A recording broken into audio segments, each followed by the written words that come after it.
નમસ્કાર મિત્રો, મારી યુટ્યુબ ચેનલ સંજય પટેલમાં આપનું હાર્દિક સ્વાગત છે.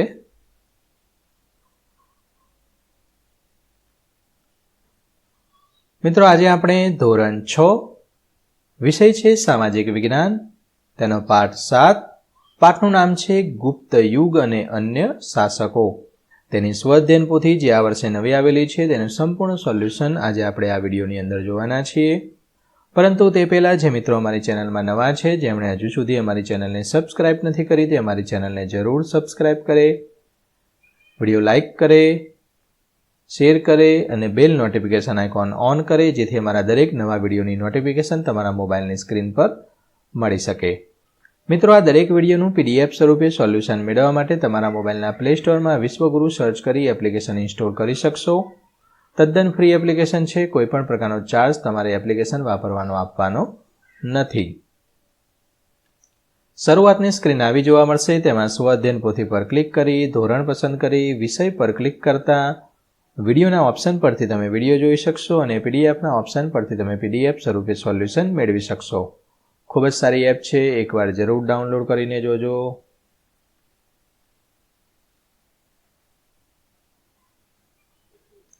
ચાલો સોલ્યુશન શરૂ કરીએ. તેમાં પહેલો પ્રશ્ન છે, વિકલ્પવાળું છે. પહેલું, નાલંદા વિદ્યાપીઠ હાલના કયા રાજ્યમાં આવેલી છે? Option B, Bihar. બીજું, નીચેના પૈકી કયા બે શાસકો સમકાલીન હતા? હર્ષવર્ધન અને પુલકેશી બીજો. ત્રીજું, નીચેના પૈકી કઈ કૃતિ કવિ કાલિદાસની નથી? Option C. ચોથું, ગુપ્ત યુગમાં શાસકો પોતાના પ્રદેશના દસ્તાવેજો સાચવવા કોની નિમણૂક કરતા? પુસ્તપાલ. Option B. પાંચમું, તેમાં જવાબ આવશે ઓપ્શન એ, વાયવ્ય. છઠ્ઠાની અંદર નીચે પૈકી કોણ ગુપ્ત યુગના રાજા નથી? Option C, Chandragupta Maurya. સાતમું છે, ભારતના શેક્સપિયર તરીકે કયા કવિ ઓળખાય છે? Option A, Kalidas. આઠમું છે, દક્ષિણ પંથના સ્વામી નું બિરુદ કયા રાજવીએ ધારણ કર્યું હતું? પુલકેશી બીજાએ. Option B. નવમું, શૂન્ય અને દશાંશ પદ્ધતિની શોધ કોના દ્વારા થઈ હતી? Option B, Aryabhata. 10મું, લોહ સ્તંભની બાબતે કયું વિધાન યોગ્ય છે? ઓપ્શન સી જવાબ આવશે. પ્રશ્ન 2 ખાલી જગ્યા પૂર્ણ કરવાની છે. પહેલું, ગુપ્ત વંશના સ્થાપક શ્રી ગુપ્ત હતા. બીજું, અમરસિંહે અમરકોશ નામનો ગ્રંથ રચ્યો હતો. ત્રીજું, ભારતીય ઇતિહાસમાં ગુપ્ત યુગને સુવર્ણ યુગ કહેવામાં આવે છે. ચોથું, પ્રાચીન ભારતના છેલ્લા મહાન સમ્રાટ હર્ષવર્ધન હતા. પાંચમું, જાત કથાઓ જેમાં બૌદ્ધ ધર્મ સાથે જોડાયેલી છે. અને છઠ્ઠું, સમ્રાટ ચંદ્રગુપ્ત બીજાના સમયમાં ચીની યાત્રાળુ ફાહિયાન ભારતની યાત્રાએ આવ્યો હતો. પ્રશ્ન 3 ખરા ખોટા જણાવવાના છે. પહેલું, સમુદ્રગુપ્તના સમયની પ્રસિદ્ધ રાજકવિ હરિસેણે રચી હતી. સાચું છે. ગુપ્ત યુગમાં પ્રાંતને વિભાગોમાં વહેંચવામાં આવતો. સાચું. ગુપ્ત સમયમાં હિન્દી ભાષાને રાજભાષાનું સ્થાન મળ્યું. ખોટું. ચોથું, ગુપ્ત શાસન તંત્રમાં સમ્રાટ, મહારાજાધિકાર અને પરમ ભાગવત જેવા બિરુદો અપાતા હતા. સાચું. પાંચમું અને છઠ્ઠું ખોટું છે.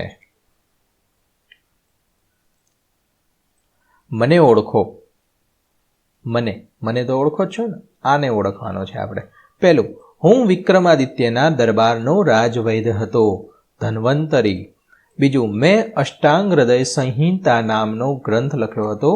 વાંગભટ્ટ. ત્રીજું, મેં નાલંદા વિદ્યાપીઠના નિભાવ માટે 100 ગામ ભેટ આપ્યા હતા. સમ્રાટ હર્ષવર્ધન. બોલો, એ વખતે 100 ગામની ભેટ આપી હતી. અત્યારે તો બાજુવાળાએ આપણું થોડુંક આટલું દબાવ્યું હોય ને તો આપણે કહીએ, લાય ભાઈ લાય. વાત છે આ તો. એ વખતનો સમય જ કંઈક અલગ હતો. ચોથો પ્રશ્ન, હું વિક્રમાદિત્ય પછી રાજગાદીએ આવનાર ગુપ્ત વંશનો શાસક છું. કુમારગુપ્ત પહેલો. અને પાંચમો, હું લિચ્છવી જાતિની રાજકન્યા હતી. કુમારદેવી. અને છઠ્ઠું, મેં હર્ષચરિત નામનો ગ્રંથ લખ્યો હતો. બાણભટ્ટ. પ્રશ્ન 5 જોડકા જોડો. બની સામે ABCD આપેલી છે, તેનો ક્રમ જવાબ સ્વરૂપે લખવાનો છે. પહેલું, ચંદ્રગુપ્ત પહેલો. ઓપ્શન સી, મહારાજાધિરાજનું બિરુદ. સમુદ્રગુપ્ત. ઓપ્શન ઈ. કવિરાજનું બિરુદ, ચંદ્રગુપ્ત બીજો ઓપ્શન એ સકારીનું બિરુદ, આર્યભટ્ટ ઓપ્શન બી પ્રખર ગણિત શાસ્ત્રી અને ઈરાનના શહેનશાહ ઓપ્શન એફ ખુસરો. ખોટો શબ્દ છે ચેકી નાખવાનો છે અને બાકીનું ફરીથી લખવાનું છે. લઘુયાન ને ગુરુયાનના ચેકી દેવાનું છે. બાકી જે આ બ્લુ કલર લઈ લઉં છું, બાકી જે આ વધ્યું છે એ તમારે અહીંયા લખી દેવાનું છે. આની અંદર મહાબલાધિકૃત ચેકી દેવાનું છે અને બાકીનું જે આ બ્લુ લાઇન વાળું વધ્યું છે એ તમારે અહીંયા લખવાનું છે. એ જ રીતે ચંદ્રગુપ્ત પહેલો ચેકી દેવાનું છે, બાકીનું લખી દેવાનું છે. ચોથાની અંદર મધ્યપ્રદેશ ચેકી દેવાનું છે. પારિભાષિક શબ્દોની સમજૂતી આપો. પહેલું મહાસંધિ વિગ્રહ. તો ગુપ્ત યુગમાં વિદેશ નીતિ સંભાળનાર મુખ્ય અધિકારીને મહાસંધિ વિગ્રહ તરીકે ઓળખવામાં આવે છે. બીજું છે સુવર્ણ યુગ.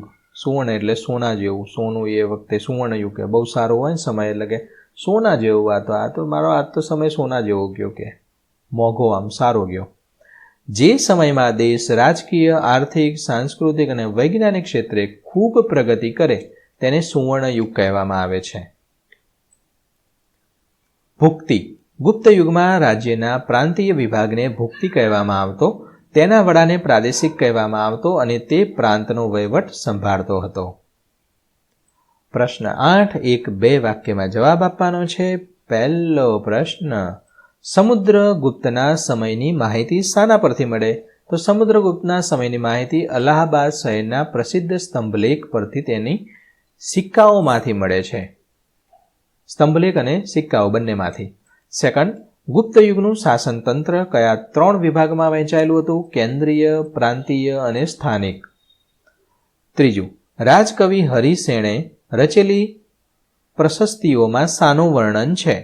તો રાજકવિ હર્ષિએ રચેલી પ્રશસ્તિઓમાં સમ્રાટ સમુદ્રગુપ્તના દિગ્વિજય અને તેની સાંસ્કૃતિક સિદ્ધિઓનું વર્ણન કરવામાં આવેલું છે.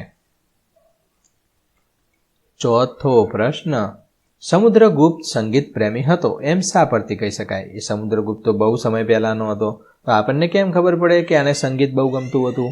તો સમુદ્રગુપ્તે તેના સિક્કાઓ ઉપર વીણા વગાડતા દર્શાવવામાં આવે. જે વીણા આવે ને સંગીત વગાડવાની, એ વીણા છે એ સિક્કા ઉપર અત્યારે કેમ ગાંધીજીના ને એના ફોટાને એવું હોય, એણે વીણાનો ફોટો રાખ્યો હતો. તો આ પરથી કહી શકાય કે તે સમુદ્રગુપ્ત સંગીત તેને બહુ ગમતું, માટે સંગીત પ્રિય હતો.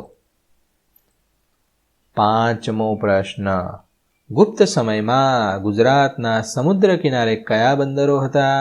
ભૃગુ કચ્છ, જે ભરૂચ કહીએ છીએ, અને સ્તંભતીડ, જે ખંભાત, આ 2 બંદરો.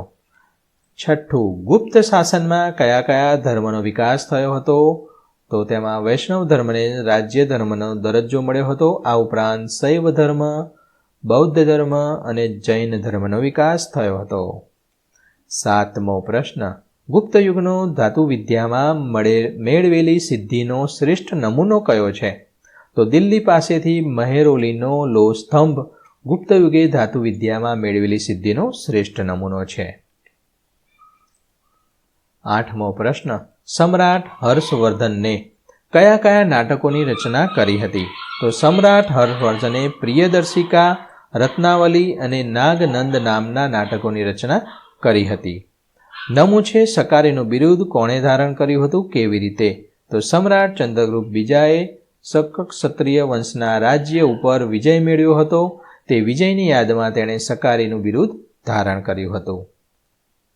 10મું છે ગુપ્ત શાસન તંત્રમાં ગામનો વહીવટ કોણ કરતું હતું? તો ગુપ્ત શાસન તંત્રમાં ગામનો વહીવટ ગામના વડીલો, ગામના મુખી અને વયસ્ક ગ્રામજનોના પ્રતિનિધિઓની બનેલી સમિતિ તેનો વહીવટ કરતી હતી. પ્રશ્ન 9 કારણ આપવાના છે. પહેલું કારણ છે સમુદ્રગુપ્ત વિદ્યાપ્રેમી અને સંગીત પ્રેમી હતો. કારણ તો સમુદ્રગુપ્તે અનેક વિદ્વાનોને આશ્રય આપી ઉચ્ચ કોટીના સાહિત્યનું સર્જન કરાવ્યું હતું.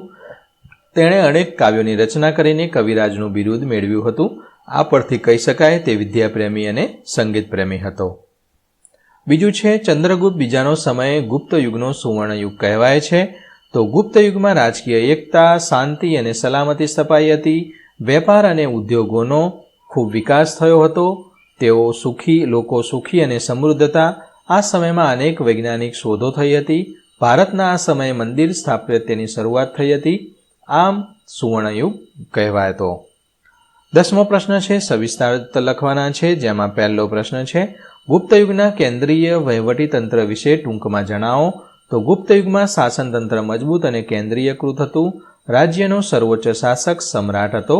સમ્રાટ મહારાજાધિરાજ અને પરમ ભાગવત જેવા બિરુદે ધારણ કર્યા હતા.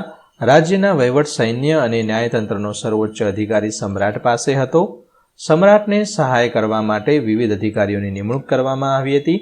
આમ ગુપ્ત યુગના કેન્દ્રીય વહીવટીતંત્ર સુવ્યવસ્થિત અને સુદૃઢ હતું. બીજું, ગુપ્ત યુગની વિજ્ઞાન ક્ષેત્રની સિદ્ધિઓ કઈ છે? તો આર્યભટ્ટ નામના ગણિતશાસ્ત્રીએ દશાંશ પદ્ધતિ અને શૂન્યની શોધ કરી. વરાહમિહિરે બૃહદ સંહિતા નામનો ખગોળશાસ્ત્રનો પ્રખ્યાત ગ્રંથ લખ્યો હતો. વગભટ્ટ નામના વૈદિક શાસ્ત્રીએ આયુર્વેદ ક્ષેત્રે અષ્ટાંગગ્રહ સંહિતા નામનો ગ્રંથ લખ્યો હતો. આના પરથી કહી શકાય કે ગુપ્ત યુગની વિજ્ઞાન ક્ષેત્રની સિદ્ધિઓ ઘણી બધી હતી. પ્રશ્ન 11, ટૂંક નોંધ લખો. સમ્રાટ હર્ષવર્ધન, તેના વિશે ટૂંકમાં લખવાનું છે. તો સમ્રાટ હર્ષવર્ધન પ્રાચીન સમયના છેલ્લા મહાન સમ્રાટ ગણાય છે. તેમણે કનૌજ અને થાણેશ્વર અને રાજ્યોને એકત્રિત કરી વિશાળ સામ્રાજ્ય સ્થાપ્યું હતું. તેમનું સામ્રાજ્ય નર્મદા નદીના ઉત્તર ભાગ સુધી વિસ્તરાયેલું હતું. આ પ્રમાણે તમે ટૂંક નોંધ લખી શકશો. મિત્રો, આ દરેક વિડીયોનું PDF સ્વરૂપે સોલ્યુશન મેળવવા વિશ્વગુરુ એપ ઇન્સ્ટોલ કરો. તદ્દન ફ્રી છે. વિડીયો તમારે કેવો લાગ્યો તમારે કોમેન્ટમાં જણાવવાનું છે. વિડીયો લાઇક કરો, તમારા અન્ય મિત્રોને શેર કરો.